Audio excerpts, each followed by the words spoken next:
The Crusade moved on as it always did. Another designation, another compliance, another world to be folded into the Imperium's widening shadow. But this one had a name that sounded like a warning: murder. The scanners saw forests, heat, life, too much life, as if the planet itself was waiting. The call for aid came fragmented and strained, signals clipping through interference, words lost under static and screams. 2 legions were ground down on the surface, blood angels, Emperor's children, trapped in the green depths, pinned by something that did not retreat, did not bargain, did not fear. The Luna Wolves answered without hesitation. Tarek Torgadon took command of the relief force. He did not make a speech. He did not promise victory. He simply gave orders. Weapons checked, ammunition rationed, a rescue executed like an assault. They went down into a world that tried to swallow them. Cloud and spore-choked air turned daylight into dim green dusk. The canopy pressed overhead like a ceiling. Moisture clung to armor, turning ceramite slick and dark. Every sound was softened. Every shadow seemed occupied. The first signs were not bodies. They were structures. Threads stretched between trunks like cables. Webbing layered thick as barricades. Trees bent and snapped as though something vast had moved through them without slowing. It was not a battlefield. It was a hunting ground. Then the enemy revealed itself, only briefly. Too many limbs. Armor like chitinous plate. Eyes reflecting light in clusters. It did not roar. It did not posture. It advanced with the cold certainty of a predator that had never known defeat and did not believe it could lose. Bolters thundered. Explosions tore open foliage. Sap and smoke filled the air. The creatures came anyway. They moved fast, skittering across trunks and branches, dropping from above, striking in packs. This was not a human enemy. There were no lines, only pressure. Steel met chitin. Chainsword screamed. Power blades flashed and vanished into green shadow. The Luna Wolves fought in disciplined formation, and still they were forced backward, step by step. The creatures learned quickly. They tested weak points. They dragged at limbs. They tried to pull giants down into the undergrowth and keep them there. They found the first of the fallen. Blood angels, armor scored and torn, sanguine plate dulled by mud and webbing. Emperor's children, purple and gold, cracked open like relics smashed on stone. Astartes did not die easily. The number of dead here spoke of hours, maybe days of constant fighting.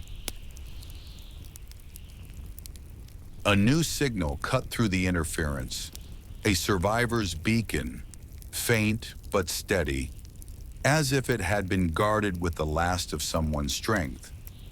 Torgadon followed it without comment. He understood what it meant. Not victory, not conquest, just the chance to pull living warriors out of a world trying to eat them. They found them at last, a fortress of bodies and broken trees. Blood angels and Emperor's children ringed a clearing, weapons raised, postures rigid with exhaustion. Their ammunition was low. Their movements were too precise. That was the telltale sign of prolonged desperation. Every gesture disciplined, because any wasted motion meant death. At the center stood Saul Tarvitz. He looked as though he had been carved out of endurance itself. Armor scarred, helm discarded, eyes steady despite the horror surrounding him. Perfection, in another war, might have been his legion's obsession. Here, perfection had been replaced by survival. He greeted Torgadden as a brother, not a rival. There was no long explanation. There was no time. Tarvitz spoke in short, practical terms. The creatures attacked in waves. They came from above and below. They learned patterns quickly. The Blood Angels had tried aggression. The Emperor's children had tried precision. Murder had punished both the same way. It did not care how noble you were, only whether you bled. Torgadden made the decision immediately. This was not a conquest, it was an extraction. They would cut a corridor through the forest. They would move fast. They would carry their wounded, and they would not be drawn into heroics. Glory was a luxury. Here, discipline was the only currency that mattered. They moved as a single force, Luna Wolves at the point, forcing the first breach. Blood Angels holding the center, fighting with grim, silent fury. Emperor's children watching angles, placing fire like artists who had learned to paint in blood. For a moment it worked. Unity had shape, it had rhythm. Then the stone jungle took its price. A warrior was dragged down. Another turned to pull him free. A third stepped into the gap. And the line shuddered. This was how murder killed, not with one decisive blow, but with small ruptures that became disasters. They recovered their brother, but the effort cost them time, and time was everything. Torgadden and Tarvitz fought back to back, not speaking, not needing to. One compensated where the other shifted, bolter and blade, humor and calm. In that moment, rivalry felt childish. The Crusade's great pageantry felt distant. Here there was only one truth. Brothers survived together or died alone. At last the canopy thinned. Light fell in harsher lines. The air changed. The pressure eased, slightly, as if the world resented letting them go. The creatures did not stop pursuing. They only slowed, as predators slow when prey reaches the edge of the territory. Murder did not chase forever. It did not need to. It knew they would remember it.